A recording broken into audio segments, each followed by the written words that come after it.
Hello everyone, welcome to Zexus development. In this video, we are going to install a F1 themed mechanic MLO into our FiveM server. So without any further ado, let's get to the installation process.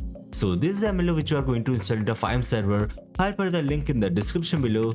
You just need to click over here and get the MLO into your CFX portal and download the MLO. After downloading it, we just need to extract the file into our FiveM resource folder. So I'll be extracting it over here.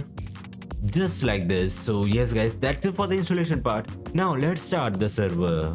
So we are in a server now, and over here you can see this is the MLO which we just installed into our FiveM server, and this is the location in the map over here as you can see.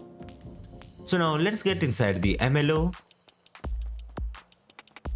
So as you can see, this is the entrance of the MLO over here, and on my right side you can see F1 cars. And this is the service center over here, and over here you can find a pool table, and maybe this is the locker room of the mechanic shop. Okay, and this is the photo shoot area, or you can see the interview area over here. So let's explore the upstairs,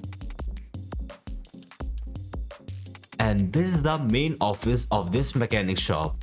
So that's it for today's video. I hope you enjoyed the video. If you enjoyed the video, make sure to like the video and subscribe to the channel for more videos related to FiveM development. Goodbye.